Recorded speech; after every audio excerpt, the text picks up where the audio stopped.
ቀጣዩ ሀገራዊ ምርጫ ነፃ ዲሞክራሲያዊና ሰላማዊ እንዲሆን ፓርቲዎች በጋራ ሀገራዊ ጉዳዮች ላይ በንቃት እንደሚወያዩና ተመሳሳይ ዓላማ ካላቸው ፓርቲዎች ጋር የትብብር ግንባር ፈጥረው እየሰሩ መሆኑን ይናገራሉ። በአሁኑ ወቅት እንደ ሀገር ሰፊ የፖለቲካ ምህዳርና እኩል ዕድል እየተፈጠረ መሆኑን የሚናገሩት ፓርቲዎቹ እንደ ጠላትነት ሳይሆን እንደ አማራጭ ሀሳብ አምጪ የመተያየት ባህል እየዳበረ መሆኑን ይናገራሉ።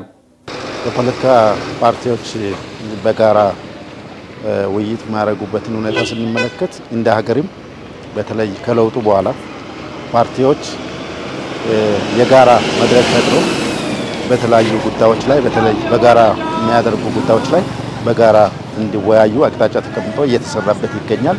በዚህ መነሻ እንደ ሀገርም እንደ ክልላችንም እንደ ከተማችንም የጋራ ምክር ቤት ተደራጅቶ የተለያዩ ውይይቶችን እያደረጉ ይገኛሉ። ስራዎችም እየተሰራ ይገኛል ማለት ነው። ለሀገራዊ ሰላምና ለዲሞክራሲያዊ ስርዓት መጎልበት የፖለቲካ ፓርቲዎች አስተዋጽኦ አስፈላጊ ነው። በተፎካካሪ ፖለቲካ ፓርቲዎች መካከል ባለፉት ዘመናት የነበረው የጠላትነትና የመገፋፋት ታሪክ ተቀይሯል የሚሉ ሲሆን በብሔራዊ ምክክርና መሰል ሀገራዊ ጉዳዮች ላይ የተፎካካሪዎች ተሳትፎ ለይስሙላ ሳይሆን እውነተኛ አሳታፊነትን የተላበሰ መሆኑን ገልጸዋል። ሰባተኛ ሀገራዊ ምርጫ ትንሽ የተሻለ ምርጫ ሆኖ አግኝቼዋለሁ። የጋራ ምክር ቤት አቋቁመናል። ፓርቲዎች በዚህ ገደኦ ዞን ውስጥ ወደ 8 የሚሆኑ ፓርቲዎች አሉ። እነዚህ 8 ፓርቲዎች አንድ ላይ ሆኖ የጋራ ምክር ቤት አቋቁሞ ስራ አስፈጻሚ መርጠው ቢሮ ከፍተው እንደውም የራሳቸውን ማኒፌስቶ ሁሉ አዘጋጅተው ዛሬ ይሄ ምርጫ በሰላማዊ መንገድ ለመወዳደር ዝግጅት ላይ ናቸው። እስካሁን ድረስ በተቻለ አቅም ምርጫ ቦርድ ባወጣው ስኬጁል መሰረት መንቀሳቀስ መቀስቀስ ትችላላችሁ ተብሎ የተፈጠረ ችግር በከተማችን ላይ ጉልህ የተፈጠረ ችግር የለም። ግን የራሳቸው እያንዳንዱ ፓርቲ የራሱ ፕሮግራምና የራሱ ስኬጁል አለው።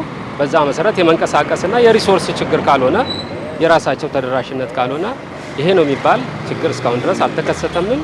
ወደኛም በፎርማልም ኢንፎርማልም የቀረበ ችግር የለም። በዲሞክራሲ ስርዓት ግንባታ ውስጥ የፓርቲዎች መፎካከር ወሳኝ ሚና ስለሚጫወት ለተፎካካሪዎች እኩልና ነፃ ሜዳ መቅረቡ የዲሞክራሲ ግንባታውን በጽኑ መሰረት ላይ እያኖረ መሆኑንም አረጋግጠዋል። ግንባር ቀደም ሆነን ነው ስራዎችን እየሰራን ያለን። በተለይ ፓርቲዎችን ከመደገፍ አንጻር በጋራ ጉዳዮች ላይ በጋራ ከመወያየት አንጻር ምቹ ሁኔታውን ከመፍጠር አንጻር በጣም ግንባር ቀደም ሚና እየተጫወትን እንገኛለን። ወጣቶች በሰላም ሰርቶ እንዲያገቡ፣ ተማሪዎች በሰላም ሰርቶ እንዲማሩ፣ አርሶ አደሮችን በሰላም የራሳቸውን ስራ አርብቶ አደሮችም መንግስት ሰራተኛው በሰላም በሚሰራበት ፍትሃዊ በሆነበት ዲሞክራሲያዊ በሆነበት መንገድ እንዲሰሩ አንድ እንካን በሚኖርበት በሚያጋጥምበት ጊዜ ወዳውኑ በጋራ በማድረግ የጋራ እየሰራ ነው። ለማሸነፍ ወይንም ተወዳድሮ ለመመረጥ ብቻ ሳይሆን ምርጫ አንዳንዴ ትልቁ ችግር ምንድነው?